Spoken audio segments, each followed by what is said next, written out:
thank yous are in order. Thank you to Clara, Laura, and Khadija for their presentation. Hoyas always impress me. They never, their passion, their dedication, their push for social justice, both here and abroad, it's always impressive. So I'd like to congratulate those women on their research. Thank you to George, let's see, we've got PowerPoint loading here on my computer. So I will continue with the thanks. I'd just like to thank all of these bodies, these Georgetown bodies, for sponsoring this symposium. Thank you to the Office of Global Engagement for supporting student research, and an especially big thank you to Andrea for taking the reins and interfacing with students. I'd also like to thank Andrea for being a mentor, and Professor Ender for being a mentor here at Georgetown. As Andrea mentioned, I studied abroad in Alanya in 2010, 6 years ago now, and time flies, but that really planted the seed for my engagement with Turkey and my continuing interest. When I arrived back here on the main campus, I had a scattering of Turkish, a few words, and the idea that I would go back. And both Professor Whistler and Professor Ender really encouraged me to do so, so thank you for that.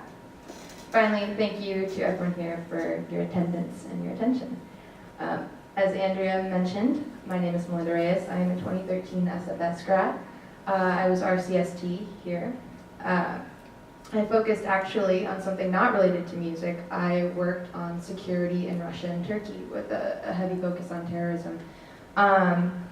When I had the opportunity after graduating to take the MTVU Fulbright, I took it and I ran with it.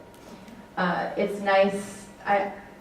My grant was kind of an opportunity to do a swerve into something else, and I encourage everyone here who's considering doing research, either during school or after graduation, to also take the chance to explore things that are of interest to them.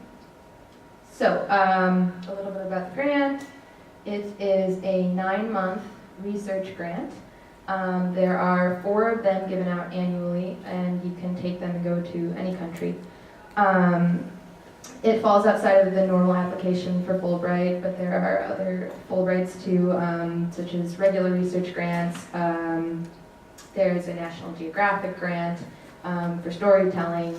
There's a teaching grant. All of those are worth looking into. Should be a Fulbright logo on the screen, but there's not. Can I get some help? Thank you. I'll keep talking. So this particular grant appealed to me because it was a swerve, and also because it was an opportunity to do international research on cultural matters, and there aren't many opportunities for that. So please know that I'm happy to take questions on the application and selection process, either after this discussion or later on via email. About my research, I'd like to dive right in and go on for an hour about methodology, an hour about the challenges of working in Istanbul, especially post-coup, another about findings, but I would also like to get you to lunch on time, so I'm going to keep it very brief. Oh,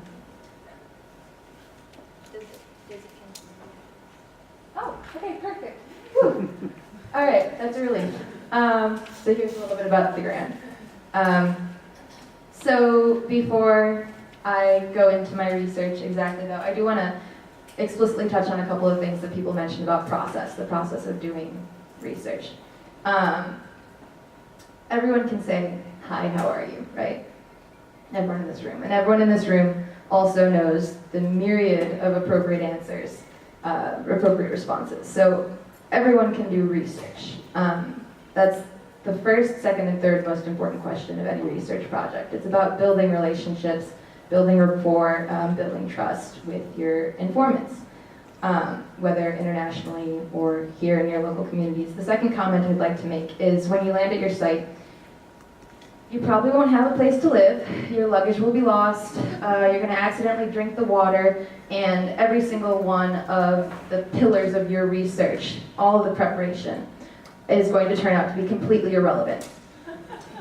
And that's in the first 4 hours. So my point is that preparation is good, hitting the ground running is better, and research really helps you develop this kind of special resilience, and it really is an adventure and a joy. So anyone here who's thinking about doing research at any time, I fully encourage it.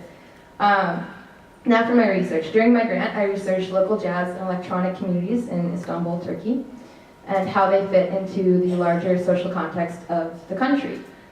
This was an especially prescient thing to be researching in 2013, as Turkey was experiencing a massive society-shaking protest movement that really challenged the legitimacy of the government and its capital and building projects.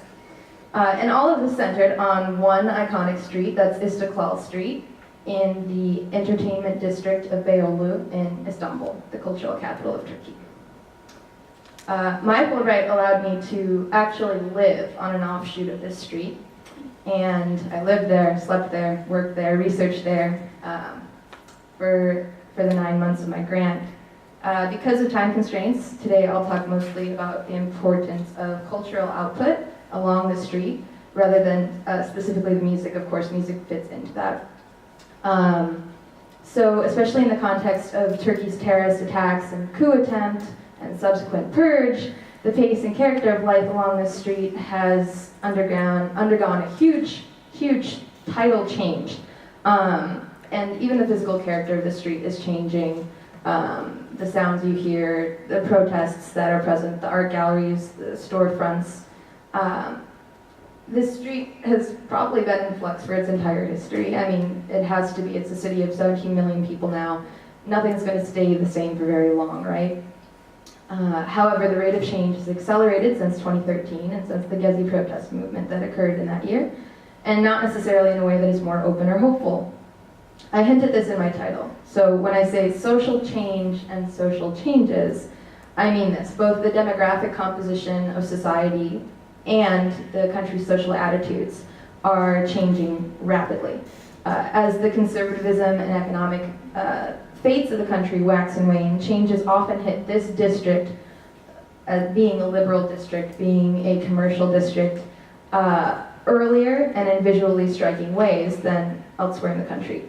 So if we can take the pulse of Beyoglu, this district, and Istiklal, this particular street, through the vitality of its artistic and cultural output and protest movements, then we can gauge Turkish attitudes of permissiveness, tolerance, and perhaps even the general health of the republic. A little bit about the street itself. Istiklal is the main street of Beyoglu, as I mentioned. The street itself is quite stunning. It's a pedestrian road, wide enough to accommodate at least 3 of those police panzers, although more than 2 is not advisable because it gets quite crowded, right? That was a joke. It didn't go over well, did it? Dark humor, I'm sorry. Okay, so no more than 2 police panzers. So there are some narrow points and a lot of people every time of day and night. It's about 1.5 kilometers long. And it's hemmed in on one end by Gezi Park, so that's the sort of epicenter of those 2013 protests, and hemmed in on the other end around the second blue dot, the red dot, by a cobblestone road leading down to the Galata neighborhood. It takes about 20 minutes, to give you an idea, 20 minutes to walk end to end, depending on depending on how many panzers, exactly. How many panzers, how many protests, and how many of these stone blocks that pave the walkway have sort of come uneven. It's an ongoing restoration process. So Turkey became a republic in 1922, but even during the Ottoman era, it was really, Istiklal was really a hub of artistic, national, and ethnic diversity. I'd like to get into the history, but again, lunch calls, so suffice to say that its historical situation as a center of cultural output really set it up to continue to be that way after it became a republic. And it also really set it up to be a barometer for national policy and demographic changes early on. Changes occurred in its surrounding neighborhoods, for example, in lockstep with or ahead of countrywide trends of ethno-nationalism in the 50s, relative licentiousness in the 60s, and crackdowns on leftist activities in the 70s. So this is not something new, this whole Istiklal is barometer for Turkish society. So this is Taksim Square on one end and Galata Tower on the other. These are pictures of the Gezi protest movement. So during a period of economic liberalization in the 90s, the street's profile grew. It became very attractive to various large international brands. There were huge investment in gentrification projects. For Turkey's young intellectuals, it became kind of a symbol for the rigors of neoliberalism. But at the same time, they were just as happy as any of the young conservative individuals in Istanbul to meet in its back streets, where you could find, for example, a heavy metal bar next to a communist cafe with a folk singer, next to a Kurdish communist cafe with a Kurdish folk singer, next to a gender-segregated kahvehane, or a coffee house for men only. So the streets really attracted all types of people. It became a tourist hub. Millions of people walked the streets every weekend. It became a hub for protests of various stripes, even pre-Gezi. It was a place to meet and demonstrate in favor of, or in support of, women's rights, human rights, gay rights, transgender rights, unions, all types of sort of liberal causes that perhaps you could not protest or demonstrate in support of in other places in the country. However, after the Gezi protests, these became non-existent because everything was met with 1, 2, 3 police panzers. So in fact, there's now a space halfway across the city that's been designated specifically for the purpose of protests, and it's used as a justification to break up any rally, very violently break up any rally that occurs in C2. So any protest movements that may happen now, especially in response to the widespread purges post-coup, which actually are starting to affect journalists, writers, academics, they will largely be divorced from the energy, vitality, and visibility that this street presents, unfortunately. The physical face, I'm out of time. Okay, so the physical face has also changed. A lot of storefronts, so this is a march and just a regular night on Istiklal. So the very face of the street has changed. These police barriers have become really a permanent fixture. There are a number of empty storefronts that have not been filled due to international brand spheres of terrorism and also local brand spheres of terrorism and I think economic decline. So unfortunately, I don't really have any hopeful news. Art galleries have been shuttered, landmark restaurants have left, and according to my informants, or as I like to call them, friends, after 2 years in the country, they're definitely friends. Life has not returned to normal after the coup, and actually the life and the vigor of this street really hasn't been the same since it experienced a major terrorist attack in 2016, March 2016.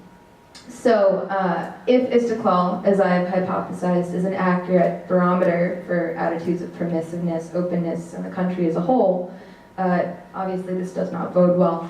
For the artists, activists, and musicians who have worked and created along this street and throughout the country, it's pretty dire that they stand to lose their livelihoods, and that Istiklal seems to be continuing to slide into an uncomfortable and ahistoric homogeneity. However, it's quite beautiful, isn't it? I guess that's what I've got for you. Thank you for your attention.